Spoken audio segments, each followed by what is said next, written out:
नमस्कार, सत श्री अकाल, अस्सलाम वालेकुम। मैं हूं रविंदर सिंह और आप देख रहे हैं हमारा चैनल सबकी बात। सबकी बात में हमने बात कर ली धर्म की, पॉलिटिक्स की, म्यूज़िक की, एजुकेशन की। आज हम बात कर रहे हैं मोटिवेशन की। तो जो लोग ये समझते हैं कि हम छोटे शहर से हैं और छोटे शहरों में जो एजुकेशन होती है वो उतनी बढ़िया नहीं होती है या छोटे शहर में तरक्की के चांसेस नहीं होते हैं, तो जो लोग छोटे शहरों से ही पढ़ लिख कर बड़े शहरों में आए और यहाँ पे अपनी धाक जमाई, अपना काम सेट किया और अपने आप को प्रूव किया अपनी मेहनत और लगन के साथ, तो वो है स्मॉल टाउन हीरोज़। तो ऐसे ही एक स्मॉल टाउन हीरो से आज हम बात करने जा रहे हैं। तो मेरे साथ स्टूडियो में अनमोल जी। नमस्कार जी। तो अनमोल जी जो हैं ये डिस्ट्रिक्ट फ़रीदकोट जो एक पंजाब का शहर है जो बॉर्डर के पास है, तो वहाँ से हैं। और अनमोल जी, आपका बर्थ प्लेस फ़रीदकोट ही है? जी फ़रीदकोट। तो आपकी जो बेसिक जो क्वालिफिकेशन थी, एजुकेशन थी, वो आपने फ़रीदकोट से ही? जी मैंने +2 तक अपनी जो एजुकेशन है वो फरीदकोट से ही की है। +2 तक। जी और उसके बाद फिर आपने क्या किया? उसके बाद मैंने LPU डिस्टेंस एजुकेशन के थ्रू BSc IT का कोर्स किया था जो 3 साल का था। जो कि 3 साल का था। और ये मतलब ऑनलाइन कोर्स था ये? नहीं, ये मतलब जो LPU वाले उनके ऑफलाइन सेंटर्स होते हैं, सेंटर्स में वो जाके? कोटकपुरा में सेंटर था तो वहाँ से किया था। तो अब सेंटर में क्लासेस लगती थी? हाँ, लगती थी। अच्छा, तो उसके बाद फिर आपने क्या किया? तो उसके बाद मैंने जब मेरी ग्रेजुएशन कंप्लीट हो गई तो मैंने 3 मंथ्स का एक वेबसाइट डेवलपमेंट का कोर्स था, वो फरीदकोट से मैंने लिया था। और जब वो करने के बाद मैंने जॉब्स के लिए ट्राई किया तो मैंने उसके बाद बठिंडे पे पहली बार जॉब की थी वेबसाइट डेवलपमेंट के रिलेटेड। वेबसाइट डेवलपमेंट की। तो फर्स्ट सैलरी आपको क्या मिली थी? जो मुझे फर्स्ट सैलरी मिली थी वो मुझे 7,000 मिली थी। 7,000 रुपया। और आपके कोर्स के ऊपर कितनी फ़ीस थी? जो आपने कोर्स किया था वेबसाइट डेवलपमेंट का, वो उसकी फ़ीस कितनी थी? उसकी 15,000 आ गई थी। तो 15,000 रुपया आपने फीस दे दी थी, जिसका आपको करने के बाद आपको 7,000 तो आपको तनख्वाह लगी। जी ये जो आपकी कॉस्ट ऑफ एजुकेशन थी वेबसाइट डेवलपमेंट की, बाकी चीज़ों को जो अलग करते हैं, जी स्पेसिफिक ये जो कोर्स आपने सीखा जिसकी आपको आगे बेनिफिट मिला, जी 15,000 आपने उस पर खर्चा, 3 महीने लगाया आपने, जी और आपको फिर 7,000 रुपये की पहले जॉब। जी सर। तो कोटकपुरा से आने जाने का किराया निकाल के आपको 2-3 हज़ार बचता होगा? मेरा 3,000 किराए में लग जाता था। 3,000 किराए में लग जाता था और 4,000 आपको बचता था। तो चलिए, वो कितनी देर वो जॉब करी आपने? मैंने वहाँ पर 2 साल जॉब की है। तो 2 साल में सैलरी बढ़ी कि नहीं? हाँ, जो मेरी एंड वहाँ पे सैलरी तो 15,000 हो गई। 15,000 हो गई थी। जी। 15 कब हुई थी? 7 से 15 होने में कितना टाइम लगा? 1 साल लग गया। 1 साल 1 तक। साल लग गया। तो 1 साल आप लगे रहे। तो 1 साल में जो एक्सपीरियंस हुआ फिर उसका आपको फ़ायदा हुआ, साल के बाद सैलरी आपकी बढ़ गई तब। लेकिन 15,000 सैलरी छोटे सिटी के लिए तो चलो कंफर्टेबल कहते हैं कि ठीक है, लेकिन बड़े शहर में तो बहुत कम है। तो फिर उसके बाद आपने क्या किया? तो उसके बाद जैसे मैंने 1-2 साल अपना एक्सपीरियंस हो गया तो फिर मैं बड़ी सिटी में जॉब ट्राई करने लग गया था। तो मुझे चंडीगढ़ में जॉब मिली तो वो मिली 20,000 मिली थी स्टार्टिंग में। 20,000 रुपया चंडीगढ़ में? जी ठीक है। तो फिर आप चंडीगढ़ आ गए। जी। तो जब चंडीगढ़ आए तो जो वो 20,000 आपने यहाँ से लिया, तो वो फुल टाइम जॉब थी कि वर्क फ्रॉम होम वाली जॉब थी? वो full time job. Full time job थी। तो उसमें आपने क्या करना था? वो IT रिलेटेड जॉब थी, वेबसाइट के रिगार्डिंग ही थी। खाली वेबसाइट्स? तो जो वेबसाइट आप बनाते थे वो कहाँ की थी? वो इंडिया की थी या फॉरेन की? बेसिकली जो इंडिया में 80% साइट्स आउटसोर्स मतलब बाहर से लोग बनवाते हैं इंडिया में। वही है। तो जो आप बनाते थे वो मोस्टली फॉरेन के क्लाइंट से जी उनकी आपने वेबसाइट बनाई। जी। तो जब आपने वेबसाइट बनाई, और अब कितने साल हो गए इस लाइन के अंदर आपको? मुझे आप लगा लो कि 3-4 साल जॉब की है मैंने, और मुझे 5 साल तो अपना फ्रीलांसिंग करते ही हो। तो 5 साल से अब फ्रीलांसिंग है। तो फ्रीलांसिंग जब आपने जॉब शुरू करी, यानी कि जॉब छोड़ी, तो तब आपकी कितनी सैलरी थी? जो तब मेरी सैलरी 30,000। 30,000 रुपया। जी। तो 7,000 सैलरी से 30,000 तक पहुंचने में कितने साल? 3 साल लगे? 3-3.5 साल। 3 साल। तो 3 साल के अंदर आप 7,000 से 30,000 सैलरी के ऊपर पहुंच गए। और फिर आपने फ्रीलांसर शुरू करा। तो जो फ्रीलांसिंग की तो उसके लिए क्लाइंट कहाँ से मिले आपको? उसके लिए कई जैसे ऑनलाइन प्लेटफॉर्म्स है, अपवर्क, फीवर, वहाँ पे मिलते हैं। वहाँ मिल जाते हैं। जी। तो वो जो जैसे बहुत से लोग आप जैसे लोग हैं जिन्होंने ये कोर्स किए, जिनको ये काम आता है, वेबसाइट बनानी आती है, डेवलपमेंट करनी आती है, तो उस प्लेटफॉर्म पे वो भी सारे जाते होंगे। जी। तो इतने बंदों में से काम किसको मिलता है? वो कैसे सिलेक्शन होती है कि भाई इसको काम देना है? कोई प्राइस की बोली होती है कि कौन सस्ता करेगा, या क्वालिटी का कोई सैंपल होता है कि इसको बढ़िया मिलेगा? सर बेसिकली बताओ तो दोनों टाइप के ही क्लाइंट्स होते हैं, ठीक है। कोई क्वालिटी चाहते हैं और कोई चाहते हैं कि कम प्राइस में हो जाए, ठीक है। जो मेन बात है कि जिसके पास स्किल है वो ही जाएगा, और जिसके पास पेशेंस है, क्योंकि आजकल यूथ क्या कर रहा है कि 1-2 मंथ्स नहीं सक्सेसफुल मिल रही तो वो छोड़ रहा है। जब मैंने भी फ्रीलांसिंग शुरू की थी, पहले 3 मंथ्स मेरे पास कोई क्लाइंट नहीं आया, पर मैं लगा रहा और एट लास्ट अब मेरे पास बहुत अच्छे क्लाइंट्स हैं। और अब जो क्लाइंट्स हैं वो सारे फॉरेन के हैं। जी बेसिकली तो जो जैसे हमने एक समझने, जो नॉर्मल बंदा है उनको ये समझ नहीं है। जैसे किसान अपनी फसल क्रिएट करता है, बनाता है, उसके बाद वो काटता है, फिर उसको मंडी में लेके आता है, तो मंडी में उसको ग्राहक मिल जाता है। सब्जियों वाले सब्जी उगाते हैं और मंडी लेके आते हैं, वहाँ उसको ग्राहक मिल जाता है।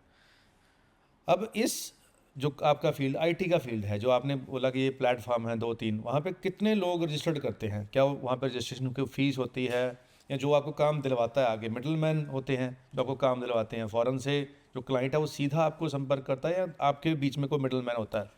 जैसे आप स्टार्ट कर रहे हैं तो जैसे आप रजिस्टर करोगे तो वहाँ पर कोई फीस नहीं है, पर प्रोजेक्ट वो अपना कमीशन लेते हैं 15%, 20%।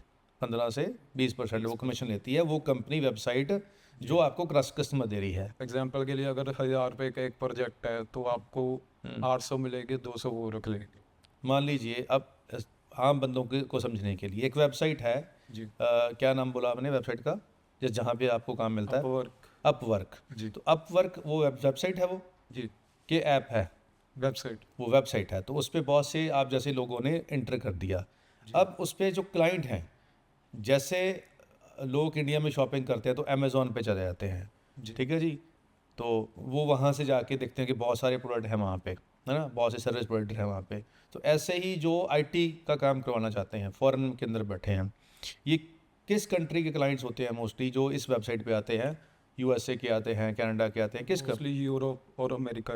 यूरोप और अमेरिका की क्लाइंट्स हैं जो इस वेबसाइट पे आके वहाँ से फिर आपको संपर्क करते हैं। जी। तो जब हम वेबसाइट खोलते हैं तो वहाँ पे जो क्लाइंट है तो उसको क्या दिखता है? मतलब वो अपनी रिक्वायरमेंट डालता है कि पहले मेरे को ये जानना है, उसके बाद उसको प्रोसेस क्या है? आपको अपने क्लाइंट है जो वो अपना प्रोजेक्ट डालता है कि मुझे ये वेबसाइट बनानी है, अपनी रिक्वायरमेंट डालता है, और साथ में वो अपना बजट डालता है कि मेरा बजट $1000 है, $2000 है या 3000। ठीक है। फिर उसके बाद जो स्टूडेंट्स हो या वो जो रजिस्टर्ड है उस साइट पे, वो वहाँ पे अपनी बिडिंग करते हैं कि मैं ये प्रोजेक्ट $500 में कर दूंगा, $2000 में कर दूंगा। और फिर वो जो क्लाइंट है वो सिलेक्ट करता है कि, अब डिपेंड करता है कि वो बजट के बेस पे करता है कि क्वालिटी के बेस में करता है, जो भी उसको अच्छा लगता है फिर वो उसको प्रोजेक्ट वो दे देता है। जी। तो जब मान लीजिए मैं क्लाइंट हूँ और मैंने वहाँ पे डाल दिया जी मेरे को वेबसाइट बनानी है 20,000 रुपये, जी सर। ठीक है जी, और मेरे को 20-25 लोगों ने डाल दिया कि जी मैं बना सकता हूँ, मैं बना सकता हूँ, तो मैं एज ए क्लाइंट क्या आपसे ये पूछूंगा या पूछते हैं कि आपने पहले क्या काम किया है जी, पहले कितनी वेबसाइट बनाई है, उसके सैंपल दिखाओ मेरे को, या आप लिंक शेयर करते हो कि मैंने ये बनाया जी? जी।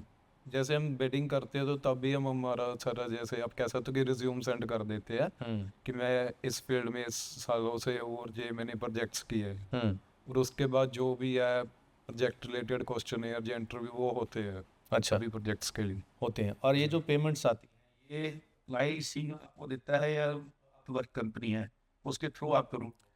इसका ये हिसाब है कि जो पेमेंट है वो पहले जब प्रोजेक्ट स्टार्ट होता है तो वो अपवर्क को पेमेंट कर देता है, पर अपवर्क उसको विद होल्ड करती है जब तक वो प्रोजेक्ट डिलीवर नहीं हो जाता। अच्छा। और जब डिलीवर हो जाता है तो अपवर्क जो भी अपना कमीशन है 15% या 20% वो रख के बाकी आपको पे कर दे। तो जब तक आप काम पूरा नहीं करोगे तब तक आपको पैसा नहीं आएगा, कोई एडवांस भी नहीं मिलेगा? नहीं, कुछ नहीं। अच्छा, कुछ भी नहीं मिलेगा, आपको काम करना है। अगर आपका काम सेटिस्फाइड नहीं हुआ कस्टमर कहेगा ये मेरे को पसंद नहीं आया, तो फिर क्या कोई पैसे नहीं मिलेंगे? नहीं, कुछ नहीं मिलेगा। फिर कुछ नहीं मिलेगा। तो ये रिस्क है आपके काम में। जी। तो चलिए, अब ये जो काम आप कर रहे हैं, तो अब जो एक नॉर्मल बंदा +2 करके बैठा हुआ है वो आपको देख रहा है, जी। +2 करने के बाद जो आपने डिग्री की 3 साल की, उसकी कोई कंट्रीब्यूशन है आपके इस काम में, या जो आपने 3 महीने का कोर्स किया उसी से ही काम चल पड़ा सारा के सारा? ओरिजिनली बताऊँ तो उसकी भी कंट्रीब्यूशन है, ठीक है। कितने % है? उसकी 10% होगी, और जो मैंने वेबसाइट का कोर्स किया उसकी आप 40 to 50% लगा। जी। बाकी एक्सपीरियंस है। बाकी एक्सपीरियंस है, और वो काम करके ही आएगा आपको। मान लीजिए, अब हम एक और सवाल है मेरा कि जितनी भी एजुकेशन इंस्टीट्यूशंस हैं वो जो सिखाती हैं 2-3 साल के अंदर, बाहर जो प्राइवेट कोचिंग इंस्टीट्यूशंस हैं जो छोटे कैप्सूल कोर्स कराने वाले, वही 3 साल का काम 3 महीने में करवा देते हैं। क्या जो 3 साल का काम है अगर वो बाहर 3 महीने में हो रहा है और यूनिवर्सिटी और कॉलेजेस उसको 3 साल में करा रहे हैं, तो क्या ये वेस्टेज ऑफ टाइम नहीं है? जी। ये वेस्टेज ऑफ टाइम भी है और वेस्टेज ऑफ मनी भी है। अब आपने मान ली को काम करना है, कोई प्रोफेशनल काम करना है, तो वहाँ आपने कहाँ से डिग्री की है वो मैटर करता है, कि आपको काम करना आता है वो मैटर करता है? कि आपके पास स्किल है, आपको काम स्किल है वो मैटर आपको, करता है। मैटर तो वही, अल्टीमेट तो वही मैटर करता है ना। जी।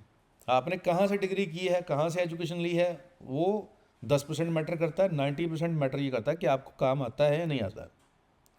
तो फॉर एग्जांपल जो लोग +2 करके सोचते हैं कि हमने 3 साल की या 4 साल की डिग्री करेंगे, डिजिटल मार्केटिंग की करेंगे या वेबसाइट डेवलपमेंट की करेंगे या बीटेक करेंगे या बीएससी आईटी करेंगे, अगर वो 3 महीने का कोर्स कर लें +2 के बाद, 3 की छोड़ो 6 महीने कर लें, और वो 2-2.5 साल वो एक्सपीरियंस में लगा दें, तो जो उन्होंने 2-2.5 साल लगाने थे अपने उसके अंदर वो कॉलेज और इंस्टीट्यूशन के अंदर, वो दूसरों से एडवांस नहीं होंगे?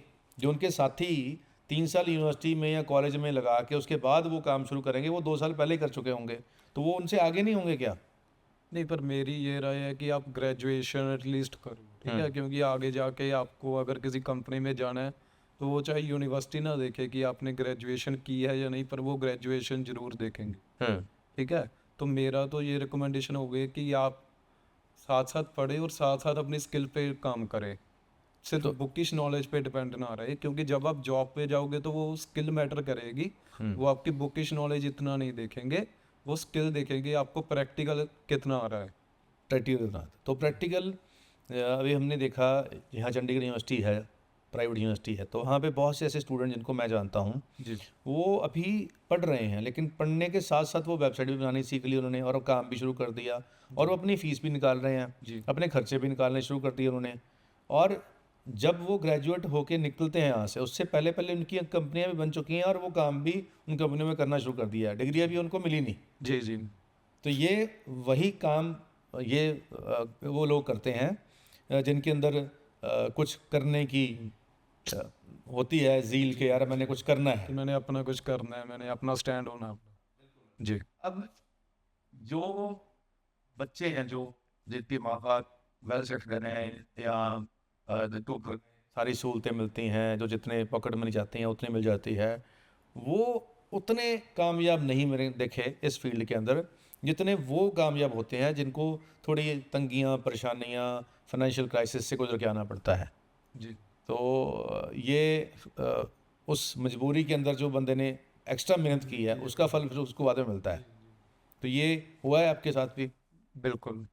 अब इस प्रोफेशन के अंदर मान लीजिए आपने अब काम देना है, जॉब देनी है, ठीक है, जो बहुत सारे ऐसे फ्रीलांसर हैं जो आपके जैसे काम करते हैं, वो भी आगे काम पास ऑन करते होंगे, सारा काम तो आप खुद नहीं करते होंगे, थोड़ा बहुत तो आप भी आगे देते होंगे। जी। तो जो आप आगे देते हैं किसी को भी, तो क्या आपने अपने सर्कल में भी किसी को ट्रेंड कर लिया? हाँ, मेरे साथ अभी मतलब 2 डेवलपर्स और काम कर रहे हैं, जो भी स्मॉल टाउन से ही है, बठिंडा से है, जो पहले मेरे साथ ही जॉब करते थे, अब वो मतलब मेरे साथ काम कर रहे हैं। तो आप उनको अब जॉब बेस पैसे देते हो या सैलरी देते हो? Job salary base. Salary basis पे। तो वो अब आपके एम्प्लॉय बन गए जो आपके साथ काम करते थे। जी।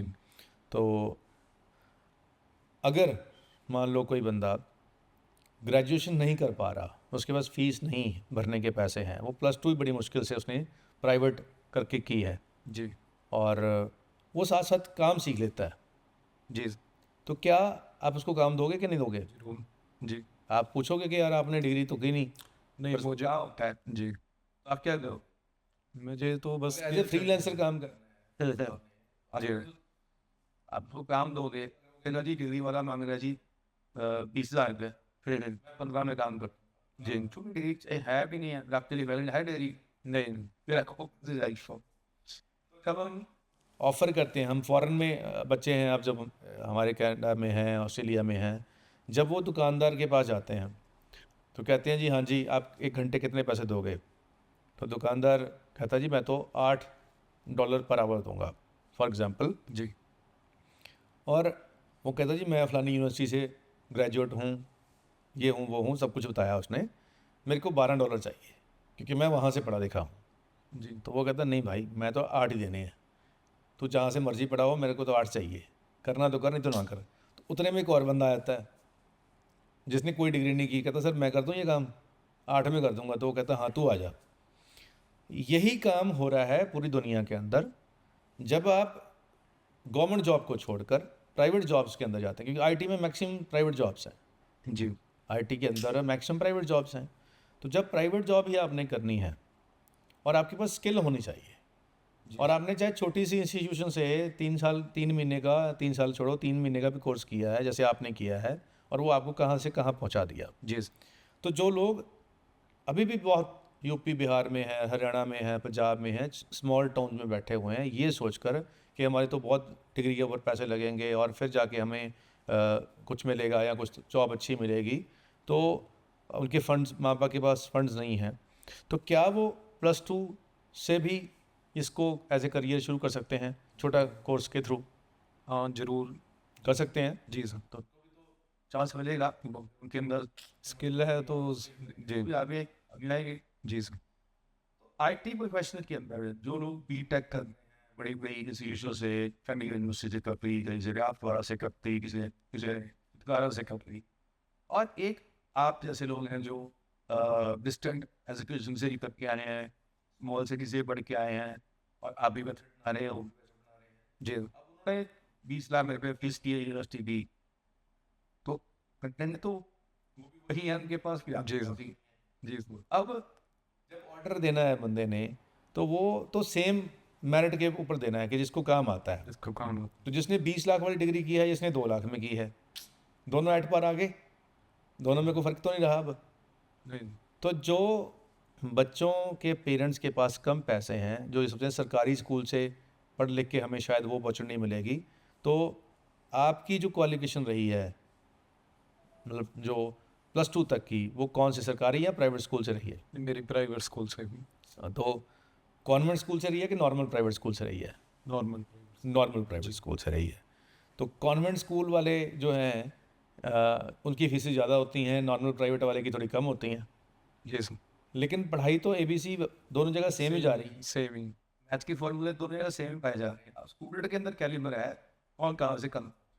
ये तो अब स्मॉल टाउन से जो बंदे हैं जो इस वीडियो को देख रहे हैं और वो चाहते हैं कि हम कुछ बनना, तो +2 करने के बाद भी, छोटा कोर्स करने के बाद भी वो कामयाब हो सकते हैं, लेकिन उनको उस पर फोकस करना पड़ेगा, जी है ना? तो अब इस सिटी के अंदर अब आप रह रहे हैं, मोहाली के अंदर आप रह रहे हैं, तो यहाँ आके आपने अपना घर भी बना लिया, जी सर। तो बहुत बहुत बधाई हो। यहाँ आपकी शादी भी हो गई, बच्चा भी हो गया और फैमिली भी बढ़ गई, और आपने अपने बड़े भाई को भी यहाँ बुला लिया, जी वो भी आपके साथ ही अभी सेम लाइन में काम कर रहे हैं। जी वो भी ऐसी लाइन पे करे उसने सीख लिया कुछ उसने भी, जी। तो वो तो नहीं कर रहे अपने अच्छा वो भी कर रहे हैं, जी ठीक है जी। तो उसको आपने सिखाया, जी और उसकी क्वालिफिकेशन क्या थी बड़े भाई? +2 थी उनकी। उसने तो कोई नहीं दी, जी सर। तो आपने साथ और वो भी उन्होंने कहा नहीं लाइक काम कर। जी इस फील्ड के अंदर, आईटी फील्ड के अंदर आपको क्या लगता है? जिससे कंपटीशन बढ़ रहा है, क्या कोई काम पे फ़र्क पड़ेगा? नहीं मुझे नहीं लग रहा, क्योंकि कंपटीशन बढ़ेगा तो वो आईटी का काम मेरे हिसाब से बढ़ेगा ही। बढ़ेगा। AI आने के बाद क्या फ़र्क पड़ा है पूरी मार्केट में? क्या कोई जॉब्स कम होंगी? जॉब्स कम नहीं होगी, जॉब्स बस चेंज होगी। चेंज होंगी। एआई को अगर आप दुश्मन मानोगे तो वो आपको नुकसान करेगा, अगर आप दोस्त मानोगे तो वो आपका बेनिफिट करेंगे। एक एग्जांपल है, अगर मैं पहले वेबसाइट खुद बनाऊँ तो मैं 8 घंटे में बना देता हूँ। अगर मैं एआई की हेल्प लूँ तो मैं उसको 3 या 4 घंटे में कर सकता हूँ। अच्छा, तो वो मुझे हेल्प करेगा। आपकी फील्ड के अंदर भी एआई काम कर रही है, एआई काम यानी कि वेबसाइट बनाने में भी एआई काम कर रही है। काम कर रही है। ओके। अब सुना है कि सर्जरी हुआ करेगी एआई से, मेडिकल लाइन में भी एआई का जॉब्स काम। रहेगी, बस जॉब्स थोड़ी चेंज हो जाएगी। तो अगर एआई हर प्रोफेशन के अंदर का जाएगा तो हर प्रोफेशन को फिर आईटी वाले बंदे भी चाहिए होंगे, कि एआई के ऑपरेशन के लिए तो बंदा चाहिए होगा आईटी एआई बनाने के लिए भी आईटी वाले चाहिए। का। बिल्कुल, एआई बनाने के लिए भी आईटी वाले चाहिए। तो डेफिनेटली है आईटी की मार्केट और बूम होगी। अभी पूरी दुनिया के अंदर इंडिया जो है वो टॉप पे है आईटी में। जी। तो क्या चाइना के साथ हमारा कोई कंपटीशन है? नहीं, चाइना में जो इंडिया है वो मतलब बेसिकली प्राइस के कारण लोग इंडिया में आउटसोर्सिंग कर रहे हैं, पर चाइना में प्राइसेस अब बहुत हाई है, तो चाइना से हमारा कंपटीशन आईटी फील्ड में तो नहीं। आईटी में नहीं, इंडस्ट्री में हो सकता है, लेकिन आईटी में, मैन्युफैक्चरिंग में ज़्यादा, हमारा आईटी में। आईटी में इस समय हम इंडिया में जो इंडिया है वो पूरे दुनिया में टॉप कर रहा है। जी सर। और हमारे आसपास भी कोई नहीं है। नहीं, मतलब अगर कोई बंदा इंडिया से वेबसाइट नहीं बनाएगा तो कोई और कंट्री है जो हमारे बाद नंबर 2 में आती है? मतलब लगा लो पाकिस्तान और नाइजीरिया है जो इस फील्ड में इंडिया को थोड़ा पीछे है हमारे। हाँ, नाइजीरिया भी है? नाइजीरिया में। अफ्रीका में आजकल बहुत आईटी का बूम चल रहा है। अच्छा, अफ्रीका में चल रहा है। जी, नाइजीरिया। नाइजीरिया में, और पाकिस्तान भी है। पाकिस्तान तो कम होगा हमसे, क्योंकि वहाँ तो बेचारे इंटरनेट भी बहुत स्लो है। तो चलिए, बहुत अच्छा लगा आज एक ये सारा कुछ सुनकर कि आईटी के फील्ड में क्या कैसे कम आप क्वालिफाई होकर भी कमा सकते हैं और अपनी जो ज़िंदगी है उसको और बेटर कर सकते हैं। जैसे अनमोल जी स्मॉल टाउन से आए हैं, और कितनी एज होगी अनमोल जी आज आपकी? आज 31। 31। अब 31 की एज के अंदर एक छोटे शहर से कोई बंदा आकर चंडीगढ़ के अंदर आके सेटल हो जाए, अपना घर बना ले, शादी भी हो जाए, बच्चा भी हो जाए, और काम भी बढ़िया चल जाए, और क्वालिफिकेशन भी सिंपल हो, कोई बहुत ज़्यादा टेक्निकल बहुत बड़ी यूनिवर्सिटी से, बड़े कॉलेज से, बड़े स्कूल से भी क्वालिफिकेशन ना हो, तो ये होते हैं हीरोज़ जो अपनी मेहनत के दम पे आते हैं। तो हमारे लिए अनमोल जी हीरो हैं स्मॉल टाउन के, और ये 2 स्मॉल टाउन के हीरो हैं, फरीदकोट और कोटकपूरा। तो दोनों ही जो है बॉर्डर एरिया पंजाब के विलेज जो सिटीज़ हैं, और यहाँ अपॉर्चुनिटीज़ कम होती हैं एज़ कम्पेयर टू चंडीगढ़। तो लोग पढ़ने के लिए चंडीगढ़ आते हैं, हायर एजुकेशन के लिए यहाँ आते हैं, और कुछ विदेश भी जाते हैं, लेकिन फिर भी जो यहाँ रह गए हैं हमारे बच्चे, जो अभी और उस इलाके में या पूरे पंजाब में या हिमाचल में या जहाँ पे भी कोई दर्शक देख रहा है, यूपी बिहार में भी, वहाँ पे भी अगर बच्चे चाहें आईटी लाइन को प्रोफेशन ज्वाइन करने के लिए, तो बहुत कम एजुकेशन के साथ भी एक्सपीरियंस के बेसिस पे वो अच्छी इंस्टीट्यूशन से पढ़े हुए जो बच्चों को कंपटीशन दे सकते हैं, उनसे बेटर कमा सकते हैं। तो इस सेशन के अंदर हमने ये सीखा, और अनमोल जी आपने टाइम दिया, बहुत बहुत धन्यवाद आपका। और उम्मीद करते हैं कि आप और तरक्की करेंगे, और कंपनियां खोलेंगे, और एम्प्लॉई हायर करेंगे, और आने वाले सालों में हम चाहते हैं कि आपकी 100 एम्प्लॉई की कंपनी हो, और आप के जो क्लाइंट हैं वो पूरी दुनिया में हों, और उनसे आपको रिकमेंडेशन मिले, और आप इस फील्ड में और बहुत तरक्की करें। Thank you. शुक्रिया जी। शुक्रिया। तो अगले सेशन में फिर हम किसी स्मॉल टाउन हीरो से मिलेंगे। तो ये हमारा जो सीरीज़ है स्मॉल टाउन हीरोज़, आप देखते रहें, हमारे चैनल को लाइक शेयर सब्सक्राइब करते रहें। और ऐसे ही एक लास्ट में शेर है सुजीत पात्र का कि मैं राहां ते नहीं तुरदा, मैं तुरदा हाँ तेरा बन दे। तो ये जो स्मॉल टाउन हीरोज़ होते हैं, ये वही लोग होते हैं जो अपना रास्ता खुद बनाते हैं। तो उम्मीद करते हैं ये चैनल आपने अभी लाइक भी कर दिया होगा, शेयर भी कर दिया होगा, और सब्सक्राइब भी कर दिया होगा। तो अगली बार फिर मिलेंगे ऐसे ही किसी स्मॉल टाउन हीरो के साथ, और तब तक के लिए धन्यवाद।